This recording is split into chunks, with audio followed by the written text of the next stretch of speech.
며칠 전 아내와 음악회를 다녀왔습니다.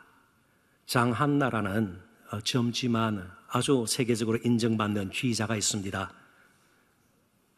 그분이 상임 지휘자로 있는 노르웨이의 아주 유명한 오케스트라가 한국을 방문하게 되었습니다. 방한 연주회죠. 그런데 저희 부부 옆에 오른쪽으로 두 여성도 자리를 잡고 앉았습니다. 그런데 그 중에 한 분이 음악회 계속 조셨습니다. 가끔씩 깰 때마다 뒤를 한번 둘러보고 시계를 보셨습니다. 연주회가 끝나갈 무렵 계속 조시던 그분이 그래도 연주에 집중하고 있던 다른 한 분에게 말을 건넸습니다. 그 말을 아내가 듣고 저에게 전해주었습니다. 좀 잤더니 피곤이 풀리네.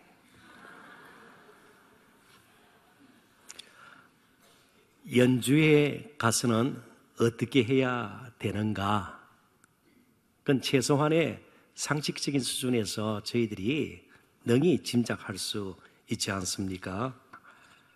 지금 우리는 어떻게 되었든 함께 예배를 드리고 있습니다. 조금 관심을 말씀적으로 조금 관심을 보이지 않지만 하나님 쪽으로 옮겨 놓으면 뭔가 분명히 생각지도 못했던 일들이 일어나리라 믿습니다. 보통 그런 것을 성경에서는 하나님의 영광, 하나님의 임재, 함께 하심, 하나님의 거룩하심, 한없는 은혜와 사랑 등등으로 표현을 하는 것이죠. 그러한 것들을 정말 함께 경험해 보시지 않겠습니까? 오늘 비록 짧지만 이 한마디의 말씀이 정말 우리가 그런 놀라운 경험을 할 수 있는 계기가 되고 또 기회가 되었으면 좋겠습니다. 오늘 저희들이 함께 보았던 말씀은 예수님의 제자들 가운데 한 사람인 도마가 던진 질문에 대한 예수님의 답변입니다. 예수님께서 대답하신 것입니다. 도마의 질문이 무엇이었는가 하면 5절 앞절에 나와 있는데요. 하나님 아버지 집에 어떻게 갈 수 있겠습니까? 이미 2절에 보면 좀 더 앞부분에 보면 예수님께서 이런 말씀을 하셨습니다. 내 아버지 집에 거할 곳이 많도다. 예수님께서 이 말씀을 하시니까 이 말씀을 들은 도마가 그 집에 가고 싶은 것이에요. 그래서 어떻게 하면 그 집에 갈 수 있겠습니까? 그렇게 질문을 한 것입니다. 이 집은 이스라엘 백성들에게는 특별한 의미를 지니고 있습니다. 쉼, 안전, 그리고 소망 등의 의미를 담고 있는 말이 바로 집입니다. 그러니까 하나님으로 말미암아 우리가 진정한 쉼, 안식을 누리게 되고 안전을 얻고 또 하나님께 소망을 둠으로써 비록 이 땅의 삶이 우리를 지치게 하고 때로는 슬프게 만들고 아프게 하고 굉장히 스트레스 가운데 우리를 몰아낸다 할지라도 굴하지 않고 살아갈 수 있으려면 어떻게 하면 좋겠습니까? 그런 질문이죠. 그리고 더 나아가서는 저 영원한 아버지의 집, 우리의 원래에 있어야 할 곳, 그곳을 향해서 나아가려면 어떻게 했으면 좋겠습니까? 이런 질문이라는 뜻입니다.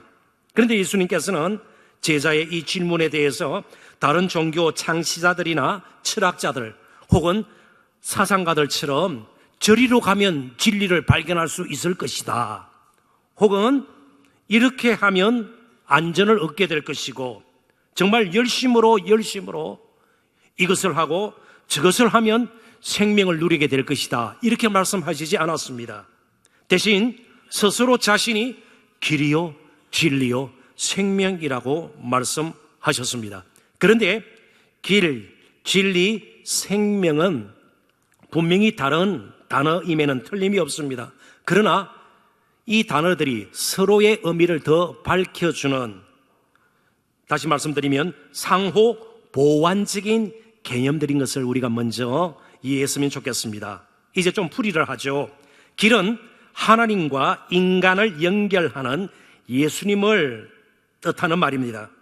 진리는 보이지 않지만 예수님께서 육신을 입고 육체의 모양으로 성탄절이 되면 늘 우리가 예수님께서 이 땅에 육체를 입고 오신 것을 또 기념하고 생각하지 않습니까? 우리가 정말 기뻐하지 않습니까? 그러니까 진리는 보이지 않는 하나님을 온전히 드러내는 예수님을 보여주기 위해서, 그리고 더 나아가서 생명은 생명의 근원이신 하나님이 예수님을 통해서 우리와 함께 하시면서 우리 또한 생명을 누릴 수 있다는 것을 강조하기 위해서 사용된 개념들입니다. 그래서 이 세 가지를 합하면 조금 더 뜻이 분명해질 것입니다. 유명한 신약학자인 도널드 거서리는 이 세 가지 개념을 합하여서 예수님을 참 생명의 길, the true living way, 이렇게 표현을 했습니다. 그러니까 거짓되지 아니하고 속이지 아니하고 정말 제대로 된 생명에 이르는, 생명을 누릴 수 있는 유일한 길이다, 그런 뜻이에요. 예수님 안에 생명이 있고 예수님 안에 참 안식이 있고 예수님이 진정 우리의 안전이 되어주시고 예수님이 우리의 이 땅을 살아가는 동안도 소망이 되어주신다는 겁니다. 이러한 참 생명의 길이신 예수님을 정말 오늘 우리 모두는 만나기를 원하고 경험하기를 원합니다. 그러려면 몇 가지 좀 우리가 고민하고 풀어야 할 문제들이 있습니다. 첫 번째, 함께 생각해 보기를 원하는 것은 사후 대책입니다. 이제 연세가 들어가시면서 나이가 들면서 많은 사람들이 은퇴 후에는 무엇을 할까? 우리 미래에 대해서는 다 관심이 있습니다. 젊든 연세가 드셨든 다 그렇습니다. 혹은 또 노후 대책에 대해서도 고민들을 하죠. 적금을 부을까? 연금 제도는 어떤 것이 있을까? 이렇게 다 고민들을 합니다. 근데 많은 사람들이 사후 대책에 대해서는 무방비인 상태인 경우들이 참 많습니다. 아예 관심이 없습니다. 죽음은 끝이다 이렇게 생각하고 죽음 후에는 어떤 일이 일어날지를 전혀 생각지를 않습니다. 17세기 프랑스의 기독 철학자였던 블레이스 파스칼은 아주 유명한 말을 했습니다. 여러분 다 들어보신 말들이에요. 인간은 생각하는 갈대라. 이 갈대처럼 짐승에 비하면 아주 연약하고 불완전한 그런 모습으로 살아가지만 육체적으로 보면 더욱 그렇지 않아요? 그렇지만 생각하는 존재이기 때문에 짐승과 다르다는 겁니다. 무엇을 생각하는가 하면 자신이 죽을 존재임을 생각하기에 인간은 인간답다는 겁니다. 짐승과 다르다는 것이죠. 그런데 이제 우리가 현실적으로 이것을 좀 더 깊이 생각해 보십시다.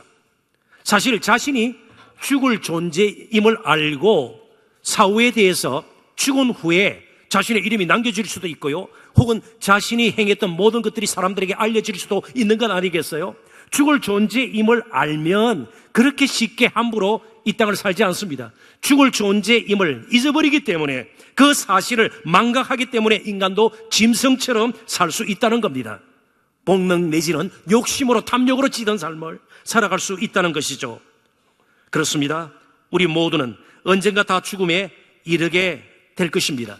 히브리서 9장 22절 성경의 말씀입니다. 한 번 죽는 것은 사람에게 정해진 것이요 그 후에는 심판이 있으리니, 한 번 죽는 것은 사람에게 정해진 것이요, 이 말은 사람은 모두 죽을 운명에 처해 있다는 겁니다. 사실은 태어나는 순간 죽음을 향해서 가고 있는 것이에요. 그래서 오래 사는 것이 이렇게 볼 수도 있지만, 오래 산다 볼 수 있지만 죽음에 더 가까워진다고도 볼 수 있는 것이에요. 갓난 아기는 아직 살 날이 쟁쟁하고요, 시간이 지날수록 오래 산다 혹은 죽을 날이 가까웠다, 같은 말입니다. 어떤 관점에서 보는가에 따라서 우리의 삶의 모습이 달라질 수가 있는 것이죠. 그러므로 우리는 체념적으로 죽음을 맞이해서는 안 될 것입니다. 그래서 우리는 왜 인간에게 죽음이 오게 되었는가를 깊이 새겨보아야 합니다. 인간은 생명의 근원이신 하나님을 등지고 스스로 살 길을 찾았습니다. 그러니까 하나님 없이도 살 수 있다는 것이죠. 내가 내 인생의 길을 스스로 만들어낼 수도 있고 개척할 수도 있고 내 스스로 내 인생을 책임질 수 있다고 생각을 했습니다. 그러나 하나님을 떠난 인간에게 찾아온 것이 무엇입니까? 그것은 바로 수치와 두려움, 악과 고통, 불의와 거짓, 그리고 죽음일 뿐입니다. 인간 스스로의 의지와 어떤 노력도 그것만으로는 죄의 문제도, 죽음의 문제도, 그리고 죽음 후에 있을 심판의 문제도 해결할 수 없다는 것이 모든 인간이 처한 현실입니다. 사후 대책이 필요합니다. 죽음 후에 우리는 하나님의 심판대에 서게 됩니다. 그때 예수 그리스도로 말미암아 죄사함, 용서를 받고 영원한 생명을 누릴 것인지, 그러지 않으면 그 심판 가운데 선고를 받고 영원한 멸망에 처하게 될 것인지, 이제 우리는 아직 죽지 않아서 그 부분에 대해서 실감이 안 날 수도 있지만 분명히 그런 일이 일어날 것입니다. 이제 생각해야 합니다. 은퇴 후 무엇을 할 것인지 생각하듯이, 노후 대책에 대해서 고민하듯이, 죽음 이후 내게 일어날 일이 무엇인지 깊이 생각을 하고 지금 어떤 길을 갈 것인지 선택해야 합니다. 예수님의 말씀을 제가 인용해 보겠습니다. 마태복음 7장 13절 14절의 말씀입니다. 좁은 문으로 들어가라. 멸망으로 인도하는 문은 크고 그 길이 넓어 그리로 들어가는 자가 많고 생명으로 인도하는 문은 좁고 길이 협착하여 찾는 자가 적음이라. 실제로 생명의 길은 그렇게 넓지가 않습니다. 많은 사람들이 찾지 않을 수도 있는 길입니다. 그렇지만 그 길은 생명으로 연결이 되어 있습니다. 많은 사람들이 가는 길이기 때문에 안전한 길이라 성경은 그것을 거부합니다. 많은 사람들이 찾는 길이기 때문에 오히려 그 길이 더 나을지 모르겠다, 철저하게 그 생각을 떨쳐버리지 않는 이상 우리는 예수님께로 나아갈 수가 없는 것입니다. 생명의 근원이신 하나님께로 우리 자신이 스스로 나아갈 수 없기 때문에 예수님께서 길이 되어 주시기 위해서 이 땅에 오셨습니다. 그러므로 이 땅에 사는 동안 내가 이루었던 것, 쌓았던 것, 내가 알고 있는 여러 가지 지식들, 그리고 자랑했던 것, 그 무엇도 죽음 후에 있을 심판에서 우리를 구해내지는 못합니다. 오직 예수님을 통해서만 우리는 하나님께 나아갈 수가 있고, 그리고 영원한 심판에서 우리는 벗어나게 되는 겁니다. 그래서 이 시간 저는 좀 구체적으로 여러분들에게 한 가지 공고의 말씀을 드릴까 합니다. 무엇인가 선택하고 결정할 때 단순해질 필요가 있습니다. 물론 신중하지 말라는 뜻이 아니에요. 맹목적으로 무엇을 선택해라 그런 뜻은 아닙니다. 지나치게 계산을 하면 오히려 선택하고 결정하는 데 방해가 되고 해결책을 찾지 못하는 경우가 허다합니다. 최소한 이 믿음의 세계에 대해서는, 신앙의 영역에 있어서는 단순해질 필요가 있습니다. 그래서 디트리히 반헤퍼나는 독일의 신학자요 목회자였던 이분은 39살의 나이에 히틀러를 반대하다가 교수형에 처해졌습니다. 정말 젊은 나이에 죽임을 당했습니다. 그분은 단순함에 대해서 이렇게 말을 남겼습니다. 한번 들어보시죠. 단순해진다는 것은 모든 개념이 혼용되고, 오늘날도 마찬가지입니다. 어떤 이데올로기냐, 어떤 이념이냐, 공의에 대해서도, 정의에 대해서도, 공평에 대해서도 여러 가지 의견들이 정말 달라요. 한 주제를 가지고도 토크쇼를 한번 보십시오. 뉴스에 나오는 패널 하시는 분들을 보십시오. 정치평론가들의 그런 판단들을 보십시오. 다 달라요. 진영에 따라서 달라요. 나이에 따라서 달라요. 세대 간의 차이가 있는 것입니다. 모든 개념이 혼연되고 때로는 왜곡되고 좀 거짓이 섞일 수도 있는 겁니다. 전복될 때, 뒤바뀌어버릴 때에. 이게 우리의 현실입니다. 단순해진다는 것은 그런 가운데서 하나님의 단순한 진리에만 시선을 고정하는 것이다. 오직 예수 그리스도만이 참 생명의 길임이 분명하다고 생각을 하고 그게 좀 집중하는 겁니다. 더 나아가서 이제 우리에게 필요한 것이 그 예수를 믿는 겁니다. 받아들이는 것이에요. 사실을 인정하는 것이에요. 예수 믿음이 오늘 우리에게 필요합니다. 예수님이 참 생명의 길이심을 분명히 확신하는 것이 우리에게 필요합니다. 더욱이 오늘의 시대, 요즘 세대를 한번 보십시오. 절대적인 것은 대체로 부정을 합니다. 그래서 뭐 확신 이런 걸 주장을 하면 상대적인 것에 익숙해져 있는 요즘 세대는 독선으로 생각합니다. 스스로 잘났다, 스스로 선하다, 혹은 또 불통으로 다른 사람과 전혀 교통함이 없는 불통, 그리고 우월하다, 스스로 잘난 것처럼 이렇게 치부하는 경향이 있습니다. 대신 내가 좋아하는 것이 진정한 기쁨이 되는 것이에요. 다른 기쁨은 다 불필요하고 보잘것없는 것입니다. 내가 아는 것이 진리입니다. 내가 좋아하는 것이 선이라고 생각합니다. 그래서 진리가 상황에 따라서, 기분에 따라서 자꾸만 둔갑을 해요. 이게 진리였다가 저게 진리였다가 자리를 옮겨가면서 진리가 둔갑을 하는 것입니다. 그런데 여기는 문제가 있습니다.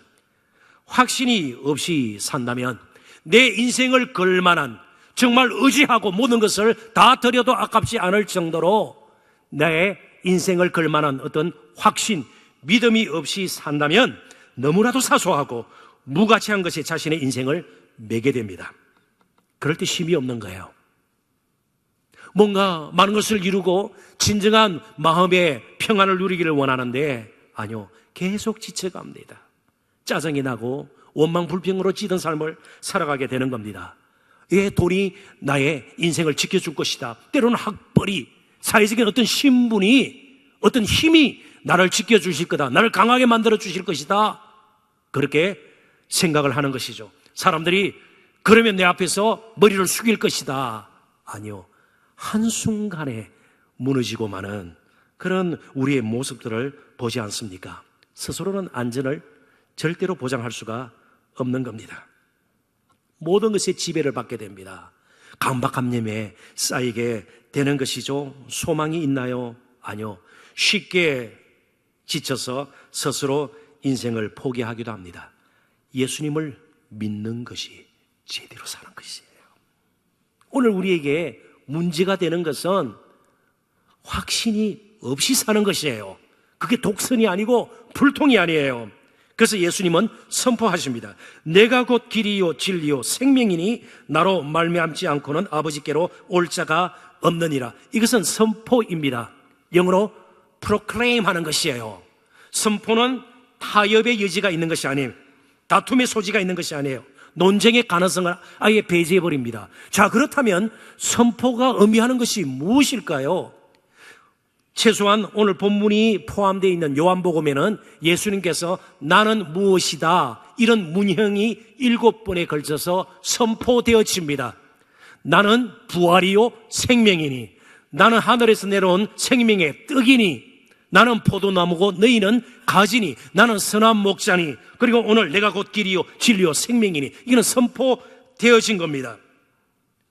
그리고 대체적으로 이 선포되어진 예수님께서 하신 말씀을 보면 그냥 조금 생활에 더 편하게 되는 것, 조금 더 먹을 것이 많아지는 것, 조금 더 나은 직장을 얻는 것, 조금 더 병에서 헤어나는 것, 그런 정도가 아니에요.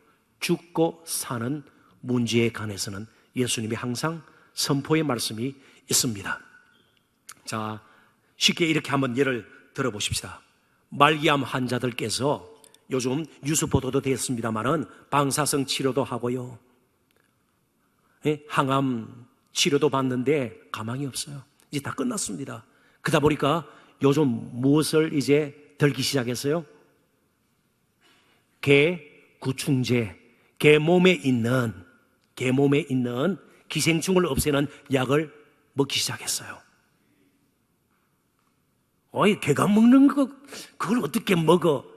지금 그런 문제가 아니에요. 뭐가 걸린 문제예요? 생과 사가 걸린 문제예요. 조금 더 쉽게 이렇게 또 한번 예를 들어 보십시다. 어느 여성이 헤엄을 치다가 갑자기 쥐가 났어요. 이제 막 파도에 휩쓸려서 더 멀어지는 겁니다. 그때 그걸 바로 바라보고 있던 구조대원이 남자가 갔습니다. 그래서 막 끄집어내려고 하는데 성추행 이런 걸 고민하면서 이 바깥 남자가 나의 몸에 손대고 그럴 여유가 있습니까? 다툼의 여지가 있습니까? 논쟁거리가 되겠습니까? 죽고 사는 문제에는요, 결국 선택하고 결단하는 것 외에는 방법이 없어요. 오늘 많은 경우 우리들이 인생에서 실패하는 이유가 확신을 가지고 선택하고 결단하는 기회들을 자꾸만 놓치기 때문에 그렇습니다. 사실 우리 모두의 역량은 비슷해요. 우리가 외모적으로 혹은 또 사람들이 볼 때 사람의 눈으로 뛰어나면 얼마나 뛰어나고요. 얼마나 대단하고 얼마나 탁월하겠어요. 결국은 한순간에 어떤 선택을 하고 어떤 결정을 하고 어떤 결정을 하는가에 따라서 우리 인생의 길이 달라질 수가 있는 겁니다. 심판대 앞에 섰을 때에 우리에게 필요한 것은 예수 그리스도로 말미암는 죄사함의 은혜입니다. 내가 버티고 설 문제가 아니에요. 죽고 사는 문제는 예수님께서 선포하신 말씀에 내 인생을 걸어버리는 겁니다. 예수를 믿는 것이에요. 예수님께서는 심판하러 오신 것이 아니에요. 우리를 사랑하셔서 우리 대신 우리가 받아야 할 심판을 대신 받으시기 위해서 예수님은 오셨기 때문입니다. 이걸 좀 이제는 달리 표현을 하겠습니다. 팀 켈러 목사님의 말인데요, 미국의 목사님입니다. 제가 좀 인용을 할 텐데 잘 들어보십시오. 죄의 본질이 내 삶의 하나님을 원치 않는다인 만큼 죄의 본질이 무엇입니까?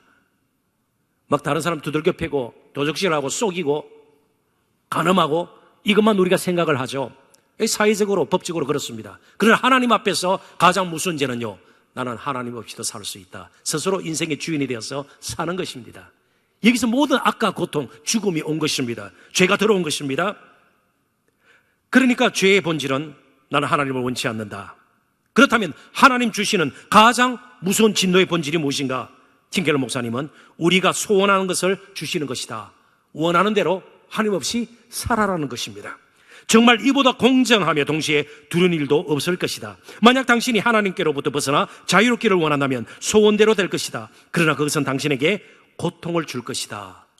그러니까 뭐 벼락을 내린다든지, 예수 믿으라는데 안 믿으니까 교통사고가 난다든지, 이런 식으로 하나님께서 진노하시지 않는다는 겁니다. 가장 무서운 진노가 뭐라고요? 내가 그렇게 너 스스로 주인이 되어서 살기를 원하느냐? 살아보아라. 그냥 버려두는 겁니다. 이걸 조금 어려운 단어로 유기라고 그래요. 유기. 버린다, 그런 뜻입니다. 아무리 사랑받던 애완견이라도 주인으로부터 버림을 받으면 유기견이 되어서, 그죠? 거리를 베야 하고, 그러다가 차 사고 나서, 그죠? 목숨을 잃기도 하고 다른 개들과 어울려서 병에 걸릴 수도 있는 것이죠. 유기, 무슨 것이에요? 하나님께서 그냥 그러면 너가 너 인생의 주인이 되어서 살아라. 자, 그렇다면 우리가 정말 행복한 이유가 무엇입니까? 어떤 이유에서든 저와 여러분을 이 시간 이 자리까지 끌어다가 앉혀주신 그 자체가 복이에요. 하나님이 나를 버리지 아니하시고 이런 기회를 주셨으니, 그래도 버티면서 그래도 믿음 붙들고 이까지 오게 된 것 하나님께 주신 복이에요. 버림받음처럼 불행이 없단 말이죠. 버림받음처럼 무서운 것이 없어요. 그것을 신앙적인 용어를 빌리면 선택. 하나님께서 우리를 택하셨다. 아무런 이유도 없이 조건도 없이 택하셔서 오늘 저와 여러분을 이 자리까지 오게 하셨습니다. 자, 그러니까 우리가 가장 인생을 사는 동안 급히 해야 할 일이 무엇입니까? 가장 중요한 일이 무엇입니까? 예수님을 믿는 것이에요. 그분을 붙들고 사는 것입니다. 그럼에도 불구하고 많은 사람들이 이 땅에서 보다 나은 삶을 살기 위해서, 조금 더 행복해지기 위해서 성공의 법칙, 출세의 비법들 찾아다니지만 항상 거기에는요, 허무함이 뒤따르게 됩니다. 우리 인생의 진정한 성공은 하나님 아버지께로 갈 때 분명히 이루어집니다. 그런데 하나님은 우리를 어떤 식으로 만나시기를 원하십니까? 아주 웅장하고 화려한 신전에서 하나님은 우리를 만나시지 않습니다. 혹은 우아하고 아주 고상한 장소에서 우리를 만나지 않습니다. 가장 흉측한 당시의 사형틀이었던 십자가에서, 십자가 지신 예수님 안에서 저와 여러분을 만나시기를 원합니다. 왜요? 우리를 가장 아름다운 하나님의 백성으로 삼으시기 위해요. 우리가 하나님께 나아가서 새로운 인생의 길을 갈 수 있도록 그렇게 예수님 안에서 만나시기를 원해요. 좀 실감이 나지 않습니까? 제가 좀 달리 표현을 하겠습니다. 한 2년도 좀 더 지난 일입니다. 저희 딸이 미국에서 결혼을 하게 되었습니다. 사돈 되실 분들, 이분들은 다 백인들이에요. 저희 사위도 백인입니다. 두 분을 이제 만나는 일이 있었습니다. 상견례라 그러지 않습니까? 자, 어디서 만났을까요? 맥도날드요? 그래도 제가 오래 살았던 필라델피아의 델라웨어 강이라고 있어요. 그 강에 배를 하나 띄워놓고 움직이는 배는 아니에요. 거기 식당을 차려놨는데 거기서 만났습니다. 좀 우아하게 만났습니다. 그리고 두 아이가 결혼을 하고 사돈을 맺었습니다. 좀 하나님 우아하게 좀 그런 데서 우리 만나주시면 어때요? 혹은 또 우리가 좀 경건하게 어느 정도 어렵게 선한 일을 많이 하고 좀 사람들이 알아줄 만한 큰 일들을 하고 사회에 좀 이바지하고 공헌을 하고 그런 후에 좀 우리가 만나면 괜찮을 텐데요. 그런데 하나님께서 그런 데서 우리를 만나지 않았습니다. 이 우주 만물을 지으신 창조주 하나님께서 왜 하필 십자가에서 우리를 만나시기를 원하세요? 그만큼 우리가 흉측하기 때문이에요. 설교하는 이 목사부터 원래 가진 모습으로 하나님 앞에 서기에는요 너무나도 부끄럽고 가까이 갈 수도 없는 것이에요. 그래서 하나님께서 격을 낮추셔서 낮추시고 지금까지 어떻게 살았든 지금까지 어떤 모습을 짓을 했든 그래도 이제는 하나님 앞에 나와서 나를 살려주십시오. 이제는 새로운 인생의 길을 걷고 싶습니다. 여러 가지 해봤지만 늘 따라오는 것은 절망감과 무력감밖에 없습니다. 어떻게 살아야 할지 막막합니다. 이제는 예수님밖에 참 생명의 길이 없음을 알고 그 예수님 안에서 하나님 만나기를 원합니다. 그래서 하나님께서 격을 낮추셔서 십자가에서 저와 여러분을 만나시기로 작정하신 것입니다. 누구든지 예수님께 나갈 수 있도록 한 것이죠. 자, 이제 결론적인 말씀입니다. 그러면 예수님 믿으면 무슨 일이 일어납니까? 뭔가 좀 달라지리라 기대는 하는데 도대체 무슨 일이 일어납니까? 제가 분명히 말씀드립니다. 예수님 믿으면 더 부자가 됩니다. 아닙니다. 더 사업이 망하고요 가난해질 수 있습니다. 예수님 만나면 항상 건강합니다. 아니요, 중병에 시달릴 수 있습니다. 예수님 만나면 좋은 대학에 진학합니다. 아니요, 삼수 사수도 할 수 있어요. 대신 예수님 만나서 새로운 인생의 길을 걷게 되면 만사형통입니다. 만사형통이에요. 이게 무슨 말이에요? 내가 원하는 대로 다 되어진다, 그런 의미가 아니에요. 이제 예수님을 믿고 내 인생을 그분에게 맡기게 되면 예수님께서 나를 향하신 그 참으로 놀라운 계획들, 뜻들을 분명히 다 이루신다는 것이에요. 그 뜻이 이루어질 때 우리는 만사형통하는 겁니다. 우리는 앞으로 어떤 일이 일어날지 몰라요. 언제 죽음의 문턱에 우리가 넘어질지도 몰라요. 무슨 일이 일어날지 몰라요. 불확실한 미래예요. 그렇지만 예수님께서는 길이 되어 주십니다. 그분이 길이에요. 그분과 함께하면 우리는 그 길을 가면 되는 것이에요. 그래서 두려움에서 벗어날 수가 있는 것이고요, 비록 좀 다른 사람에 비해서 많이 가진 것이 없다 할지라도, 때로는 좀 덜 배웠다 할지라도, 사회적으로 내세울 것이 없다 할지라도 우리가 당당할 수 있는 것은요, 그분이 우리의 길이 되어 주시기 때문에 그렇습니다. 하나님께 나가는 길일 뿐만 아니고 우리의 인생의 길이 되어 주시기 때문입니다. 저를 한번 보십시오. 10년 전에 제가 미국에서 처음 올 때하고 또 많이 다르죠? 이 머리숱도 없어져가 제가 후카시를 했어요. 좀 올렸어요. 그때는 눈썹도 이까지 갔는데요, 반토막이 났어요. 그래서 뭐 문신 이야기가 요즘 제 주위에서 이렇게 들려오고 있어요. 이렇게. 저도 목사지만, 설교하는 그런 목사지만 계속해서 나이는 들어가고요, 약해지고요, 피곤함을 느끼게 됩니다. 그런데 예수님 믿고 분명히 달라진 게 있습니다.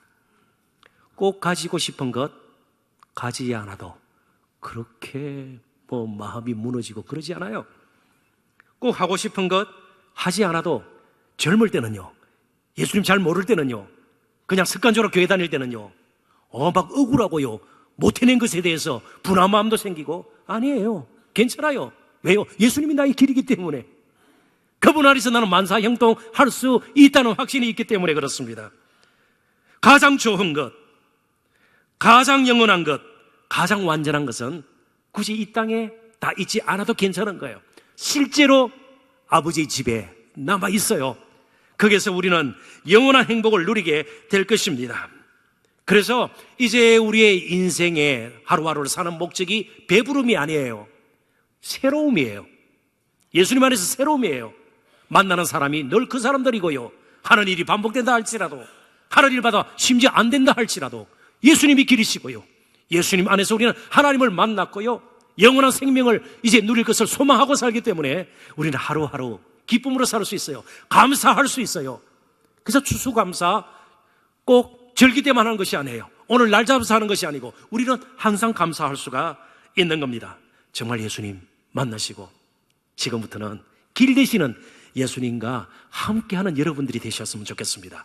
특별히 교회 처음 나오신 분들, 그리고 한동안 신앙생활을 멈췄던 분들, 다시 한번 예수님 믿는 것보다 더 나은, 더 행복한 길은 없음을 알고 이제는 두려움과 참으로 염려, 근심, 걱정, 지침과 여러 가지 우리를 얽매이는, 때로는 죄악된 세상이 우리를 끄는 그 힘이 만만치 않다 할지라도 예수님과 더불어서 함께 길을 가시는 그런 귀한 남은 평생이 될 수 있기를 간절히 바랍니다.